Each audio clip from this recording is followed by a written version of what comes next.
A wise man once said, if you want to get rich in a gold rush, sell shovels. And that's what I've been doing over the past 3 years to make almost $3 million in the online coaching and education gold rush.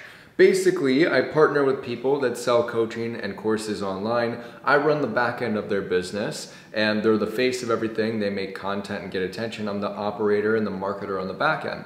And you might know of this business model popularized as growth operating. And growth operating got a lot of shame online. A lot of people were hating on it, including me to an extent.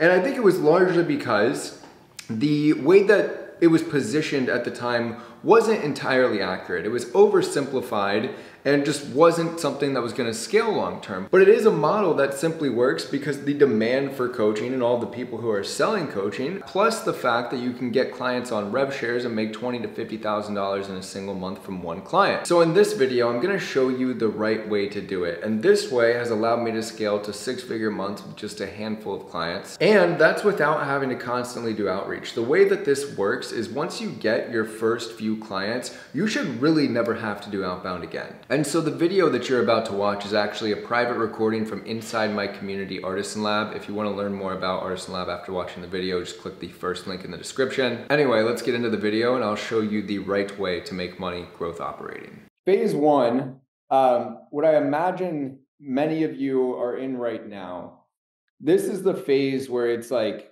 you're kind of taking anything that you can get. This is the 0 to 10K a month phase. It's like, if you can get a little retainer, awesome, do it. If you can get a rev share client, even though it might not be the best client in the world, do anything that you can to start getting active kind of reps and starting to learn on the fly. I was talking about this on a one-on-one call earlier. There's kind of two ways to learn. Number one is just indoctrinating yourself. This is where you're reading books, you're going through course content, you're watching YouTube videos.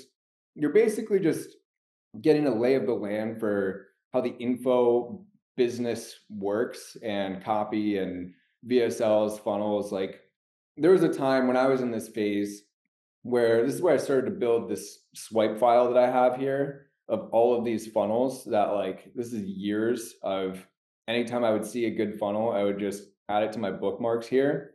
So I would do that every time like I'd see an ad for somebody that was running an info offer, or really anyone that I would find online. I would just kind of funnel hack them. I have a burner email that I would put into all of their opt-ins, and I would go and apply. I would just see how their systems work. I 100% would recommend all of you, especially who are in the 0 to 10K a month phase, to do this.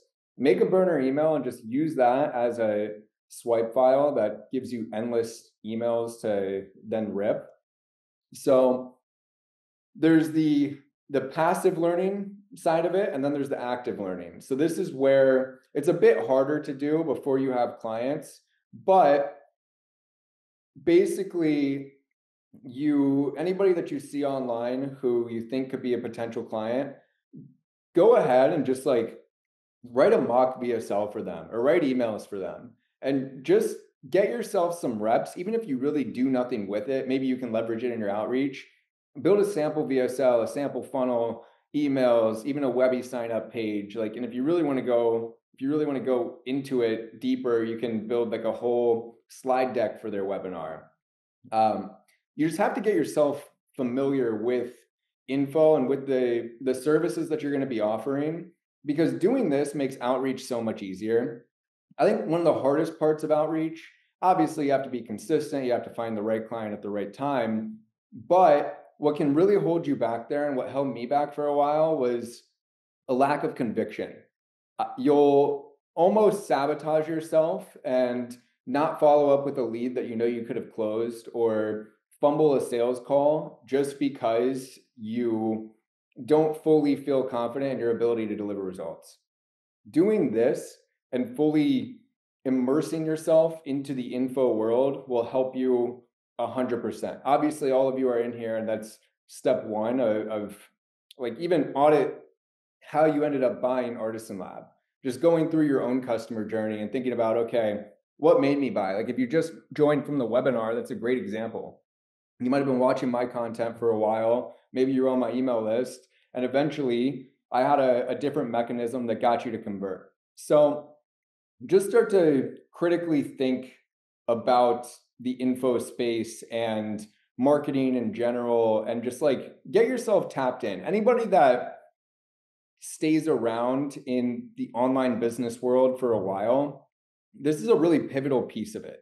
They just become kind of a part of the online business community. Maybe you start posting content or at least connecting with people on social media. That's a really good way to kind of build your foundation. And your goal here is just to get a few wins. Like if you can get even 3 retainer clients at 3K a month, you're making 9 grand a month, and you've now escaped the rat race 9 to 5 job here just with a few clients. Alternatively, obviously, you can get one really good client that's paying you 10K a month plus, but a few different ways to do it there.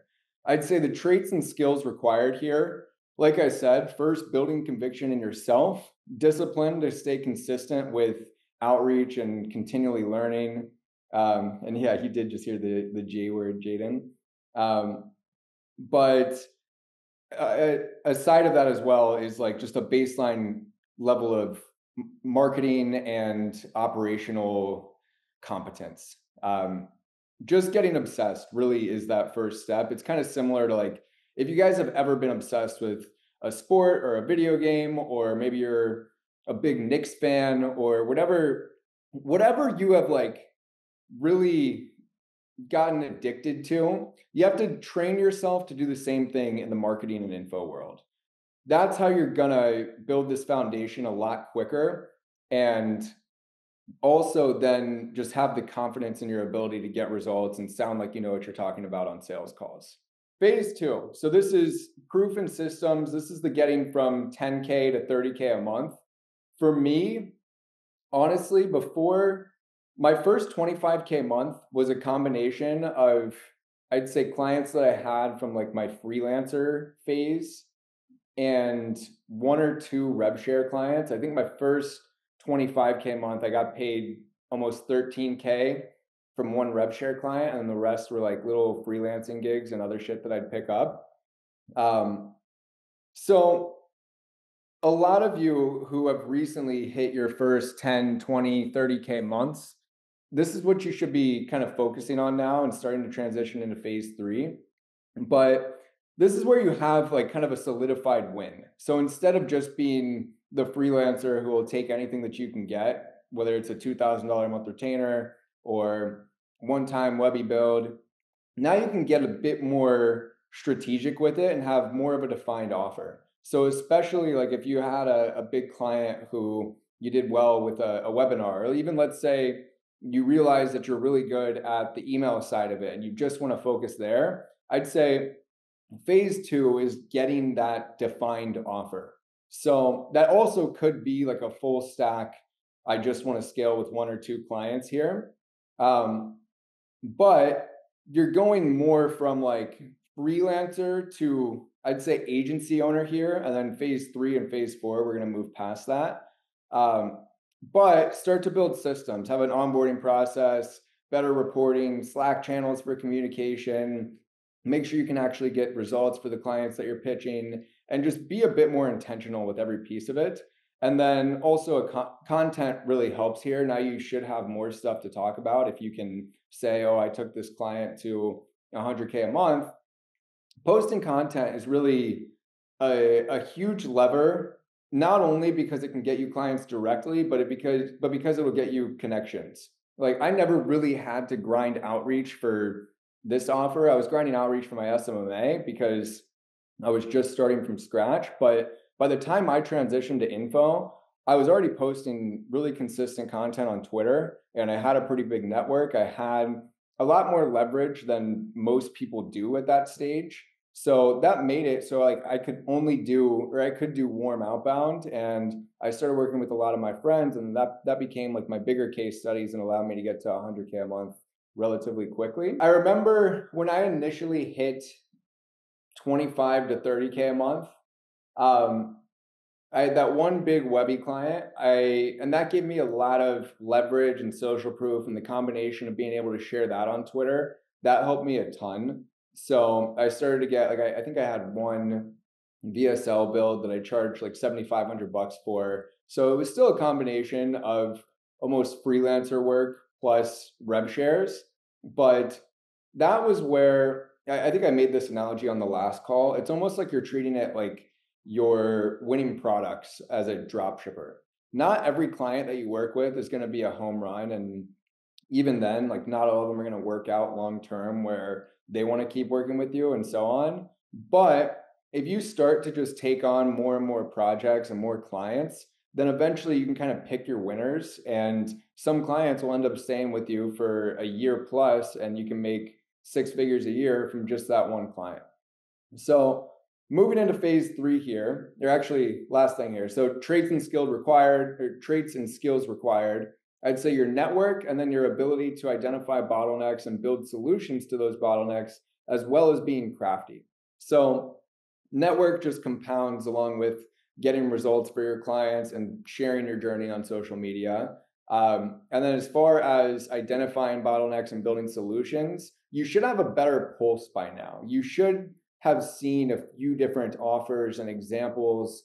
And if you've done step 1 pretty well, you should now have like this almost sixth sense that just makes you a competent info marketer, where you can talk to a prospect and immediately say like, okay, this is the biggest lever that we need to pull right away. Then we need to do this. Then to keep scaling, we need to do this. Real quick, if you're liking this video so far and you want to get hands-on coaching from me and other 7-figure operators, check out my coaching program, Artisan Lab, in the description to see how we've helped now 9 members hit 100K months inside of the program. And we have dozens more making 10 to 30K a month plus. Anyway, back to the video. Phase 3, scale and leverage 30K to 100K a month. This is honestly, it should be the easiest jump. Like 0 to 10K, probably the hardest. This is the second hardest.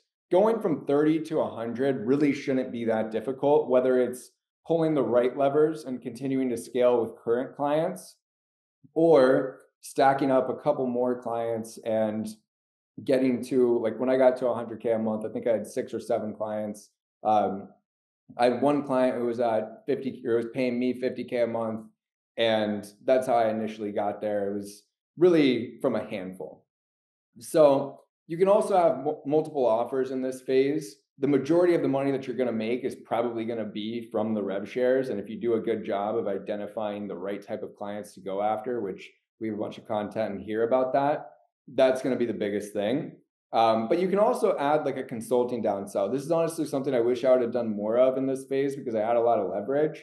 But I 100% should have added like a 5K a month consulting offer, or even just selling more consulting calls, or like licensing packages for $1,000 for a consulting call, or 10K for a licensing package.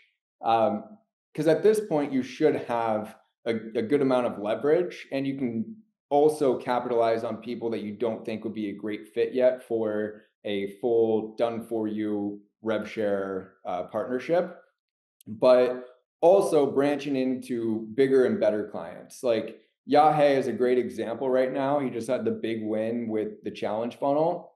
He should be able to go to somebody like, I don't know, even Tom Cruise, not the actor, but the Section 8 guy, and say, yo, let's run a challenge funnel. He might be too big, or he's probably set in his ways about the webinar or his current model. But people like that, and you now have this solidified, okay, I'm really good at this singular type of funnel.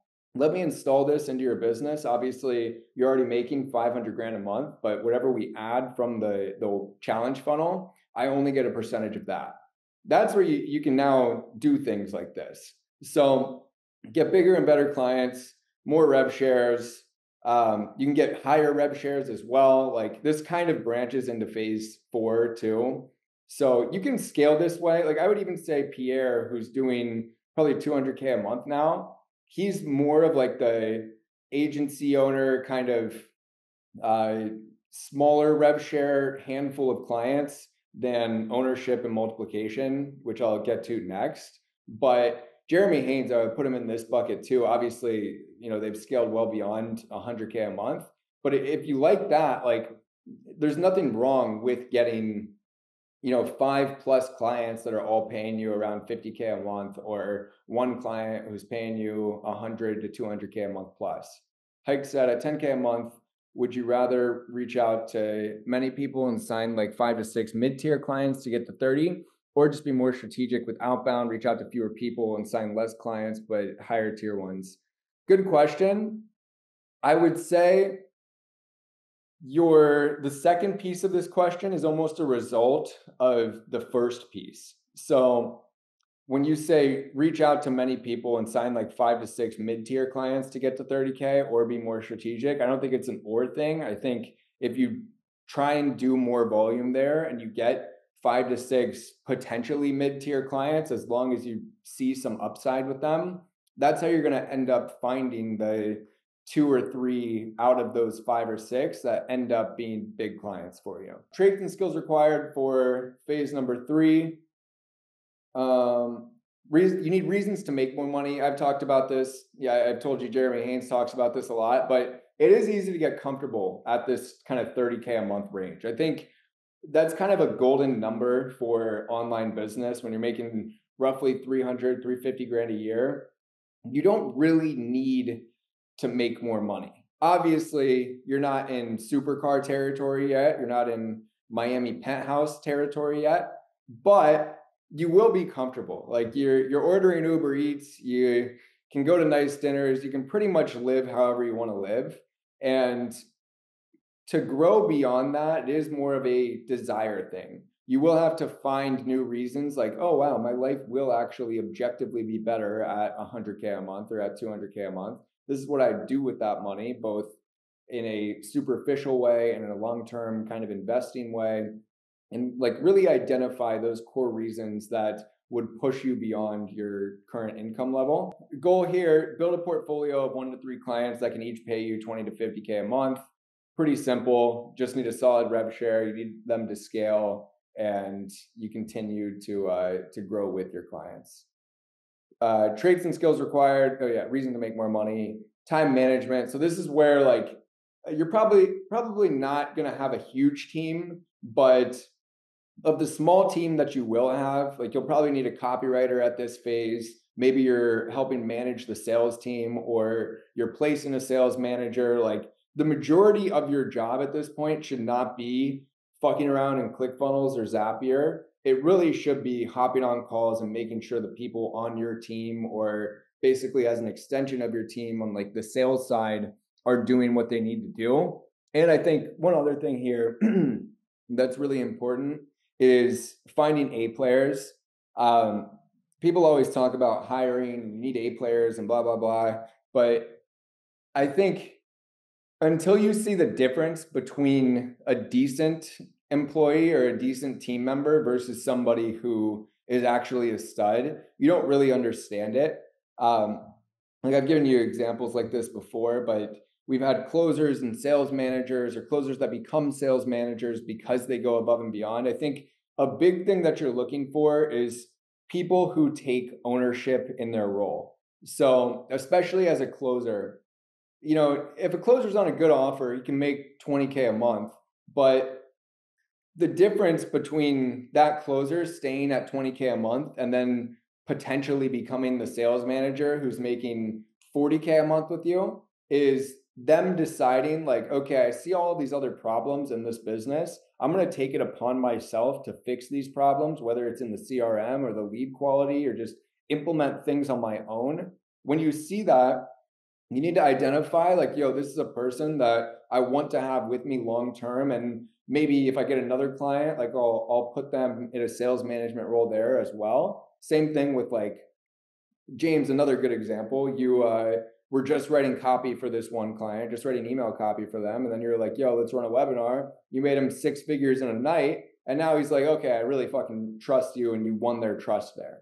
So same thing there. Whenever you identify somebody like that, do everything you can to continue to incentivize them and help them grow with you, because that really is a valuable asset and a valuable piece of scaling, is finding those people who will take a lot of the workload off your plate and not only do what you ask of them, but also continue to grow it on their own and take ownership of their role. And the last thing here is potential identification. So what I mean by that is kind of like with my construction company offer, I see the potential there because I know that one, it's a tangible business, which I like. I think those are pretty hot right now. Like a lot of the businesses that you can explain either visually or in a 20-second elevator pitch. Like if I tell you, we're going to teach you how to build a construction company from scratch by hiring subcontractors without having to do any of the work yourself, you pretty much understand what the business model is just from that, compared to a more complex business that might not be as easy to understand. I'd be more willing to take on a client who's in that first bucket because I know like this is a very broad offer that can do really well at scale. This client is good at making content. They're like a relatable person. Everybody that I've worked with that I've ended up scaling with, like they have those traits as a personal brand that I think makes them attractive to the audience. And you couple that with an offer that can scale either mass market or has a really defined solid niche that has buying power. If you can just identify those situations and be a bit more selective with the type of clients you're working with here, that's how you're going to scale this to not only 100K a month, but this model again can take you to 200K a month, or even like Jeremy Haynes, $1 million a month. Moving on here. So phase 4, I would say this is kind of the phase that I'm in and the direction that I've decided to scale in. So this is ownership and multiplication. And obviously, like this part's sort of optional depending on the route that you want to take and how you want to scale. But obviously, Artisan Lab is my own offer that I am my own operator for. You can do the same thing once you enter this phase and you have case studies, not like directly, oh, now I want to sell info on how to partner with people that sell info. Obviously, that is an option. But also, let's say you are really good at the sales management side, or there's just another piece of that model or of your journey that you're pretty good at, or you just have this desire to kind of expand further. You can then build your own offer, and it doesn't have to be like a mass market B2C offer. It can be like, if you're a coach, I will teach you how to build and manage your sales team and increase your closing rate by 20%. Same thing like on the copy side or any other part of the business. Either you have your own offer or you just get bigger rev shares, which is also what I'm doing with people like Santino. Like I'll gladly take a 50% profit share and start to scale that offer. And because I've been through all these phases, I think it's a really good potential model and potential offer that can scale. So continuing on here, let's see. This is where like you should have been posting content by phase 2, phase 3. You should have a good amount of leverage, a decent network, and that should just be bringing you opportunities without you really having to grind for them. And I know if this sounds like a pipe dream, if you're in phase 1 right now and you're like, well, that sounds great, Ben, but like I'm grinding outreach and I don't even know what an inbound lead is, basically. I promise you that this phase is not as far as you think. I'd say it took me about a year being like exclusively in the info space to reach the point where I had leverage and I had too many inbound leads that I knew what to deal with or knew what to do with. So eventually you will get here. And this is where you kind of go from operator to owner, like I've done with Artisan Lab and like I'm doing with Construction Cartel, which is starting to scale. I think we'll make like 60 to 70K this month. And just from that deal alone, I'll make roughly 30, 35. And that's largely because not only the skill set, but I earned the right, I guess I earned the ability to be able to get a 50% rev share because I'd gone through all of these phases. I've worked with so many info businesses. I found the right client, the right opportunity. And I do think this offer is going to scale to multi 6 figures a month. But the only reason that I had the leverage was because 1, my personal brand, 2, because I've been there and done it so many times before. And 3, because I now know every piece of the business, both on the product side, the content side, the marketing side. I've just been fully in the info game for almost 3 years now, where I had the leverage to take more of an ownership role. If you guys haven't, you should watch Nick Fisher on Ryan Klog's channel. He is basically doing what we do at an even higher level. I'm pretty sure the way that he does it is 50% with every client that he works with, and they're like the full growth engine for it. He has a handful of clients that are doing like multi 8 figures a year in total, and he's definitely up. So that's a really good reference, kind of a long-term game here. If you just want to see like, okay, does this actually scale? What will this look like once I get out of this freelancer slash agency side of it? I think that's a really good model, or a really good kind of system to model there. And that's what I'm trying to move into as well. Lastly here, traits and skills required. Personal brand definitely helps. Network, you should have one by then. Vast skill set. You know, you can not only write copy, you can build teams. You know what a good sales team looks like.